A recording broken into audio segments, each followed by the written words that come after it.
जय हिंद दोस्तों। मेरे यूट्यूब चैनल पर आपका स्वागत है जिसका नाम है विनायक वाइन। तो दोस्तों, अंतर्राष्ट्रीय गलियारे से एक खबर निकल कर आई है कि बाइडेन प्रशासन ने अमेरिका और नाटो के सैनिकों को 11 सितंबर तक अफगानिस्तान से वापस बुलाए जाने का फैसला किया है। बाइडेन सरकार के इस कदम को पाकिस्तान की जीत और भारत के लिए एक बड़े झटके के तौर पर देखा जा रहा है। भारत ने इस बात को लेकर चिंता जाहिर की है कि अमेरिकी सैनिकों की वापसी के बाद अफगानिस्तान में एक वैक्यूम बनेगा और तालिबान फिर से सिर उठा सकता है। अमेरिका के राष्ट्रपति जो बाइडेन ने ऐलान किया है कि अफगानिस्तान में बचे हुए अमेरिकी सैनिक सितंबर में वहां से चले जाएंगे, जिसे तालिबान और पाकिस्तान अपनी जीत के तौर पर देख रहे हैं। बीबीसी से बातचीत में तालिबान के वरिष्ठ सदस्य हाजी हिकमत ने कहा कि उन्हें यह जंग जीत ली और अमेरिका हार गया। यही बात भारत के लिए भी सिरदर्द बन सकती है और इससे जाहिर होता है कि तालिबान अफगानिस्तान में फिर से खुद को मजबूत करने की कवायद करेगा।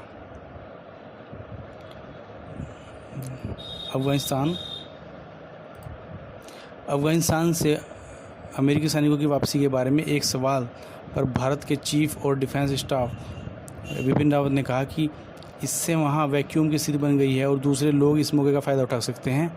हम इस क्षेत्र में शांति और स्थिरता देखना चाहते हैं। बिपिन रावत ने कहा, हमारी चिंता वैक्यूम को लेकर है जो अमेरिका और नाटो के वापस चले जाने के बाद पैदा होने वाली है। अभी भी अफगानिस्तान में हिंसा जारी है। विशेषज्ञ भी चिंता जता रहे हैं कि अफगानिस्तान में तालिबान फिर से सिर उठा सकता है। इस युद्धग्रस्त देश का आतंकवादियों के शरणार्थियों के रूप में इस्तेमाल किया जाना भारत के लिए चिंता का विषय होगा। जनरल बिपिन रावत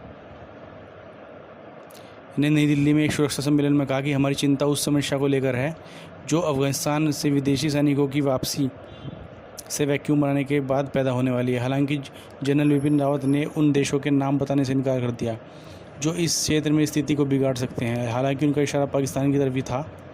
तालिबान से पाकिस्तान के रिश्ते जगजाहिर हैं, जबकि भारत ने तालिबान का लंबे समय तक विरोध किया है।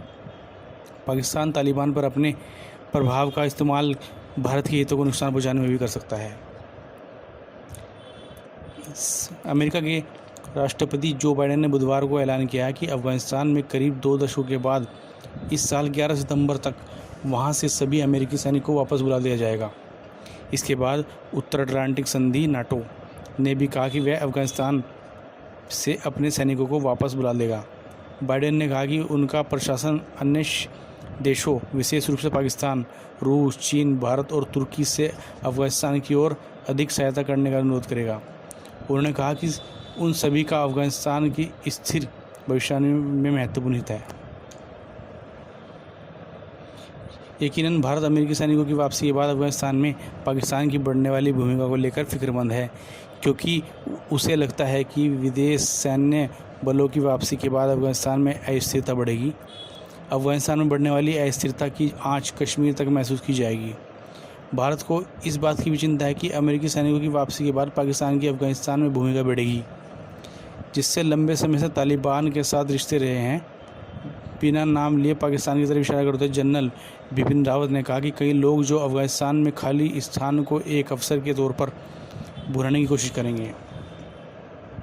भारत ने अफगानिस्तान में सड़कों, बिजली घरों पर $3 अरब का निवेश किया है और यहाँ तक कि 2001 में तालिबान को बाहर करने के बाद संसद के ढांचे का निर्माण कराया था। बिपिन रावत ने कहा कि शांति की स्थिति में भारत अफगानिस्तान को और मदद मुहैया कराकर खुश होगा। विश्लेषकों को यह भी चिंता है कि अमेरिकी सैनिकों की वापसी पाकिस्तान सेना और तालिबान के लिए पुरानी मुराद पूरा होने जैसी साबित हो सकती है। न्यूयॉर्क टाइम्स के मुताबिक अमेरिकी सैन्य बलों की वापसी से मुमकिन है तालिबान फिर से मजबूत हो और इससे गेटकीपर की भूमिका में पाकिस्तान सेना भारत के लिए बाधा खड़ी करे। जनरल बिपिन भी इसी तरफ इशारा कर रहे थे। पाकिस्तान भले ही तालिबान का पनाहगाह रहा हो, लेकिन उसे इसका खामियाजा भी भुगतना पड़ा है। तालिबान के समर्थक के चलते पाकिस्तान में भी कट्टरपंथ को जो जोर मिला, जिससे भारत के इस पड़ोसी मुल्क को काफ़ी नुकसान उठाना पड़ा। लंदन में school of oriental and African studies की research association doctor Ayesha Siddiqui का कहती हैं कि पाकिस्तान के सेना प्रमुख ने अपनी समस्या ख़त्म करने के लिए तालिबान की मदद ली, लेकिन इससे उल्टे पाकिस्तान में ही चरमपंथ बढ़ा। पूर्व डोनाल्ड ट्रंप प्रशासन में राष्ट्रपति की उपसलाहकार और 2017 से 2021 के लिए दक्षिण और मध्य एशिया के मामलों में NSC की वरिष्ठ निदेशक रही लीजा कर्टिस ने का कहना था कि इस क्षेत्र के देशों, खासतौर पर भारत, अमेरिकी सैनिकों को अफगानिस्तान से वापस बुलाए जाने से और वहां तालिबान के फिर से सिर उठाने से अत्यधिक चिंतित होगा। 1990 के दशक में अफगानिस्तान में जब तालिबान का नियंत्रण था, तब उससे अफगानिस्तान में धन उगाही के लिए आतंकवादियों की पनाह दी। उन्होंने प्रशिक्षित किया कि आतंकवाद संगठनों में उनकी भर्ती की लश्कर-ए-तैयबा और जैश-ए-मोहम्मद समेत आतंकी संगठनों के कई आतंकवादियों को भारत में 2001 में संसद पर हमले को अंजाम देने जैसी हरकतों के लिए प्रशिक्षित किया। विदेश नीति और राष्ट्रीय सुरक्षा मामलों की विशेषज्ञ और centre for new American security think tank में हिंद प्रशासन सुरक्षा कार्यक्रम की सीनियर फेलो और निदेशक हैं कार्टिस ने कहा है कि भारतीय अधिकारियों को दिसंबर 1999 में एक भारतीय विमान का अपहरण करने वाले आतंकवादी और तालिबान के बीच करीबी सांठगांठ भी याद रहे होगा। अफगानिस्तान की ज़मीन का इस्तेमाल भारत विरोधी आतंकवादी गतिविधियों में नहीं किया जा सके, यह सुनिश्चित करने के लिए यूनाइटेड नेशन के मौजूदा प्रयास की तर्ज पर देश में शांति और स्थिरता के लिए भारत क्षेत्रीय प्रयास में अपनी महत्वपूर्ण भूमिका बढ़ा सकता है। तो दोस्तों, ये न्यूज़ कैसी लगी मेरी? अगर मेरी न्यूज़ अच्छी लगी हो तो आप मेरा चैनल लाइक और सब्सक्राइब जरूर कीजिएगा। जय हिंद।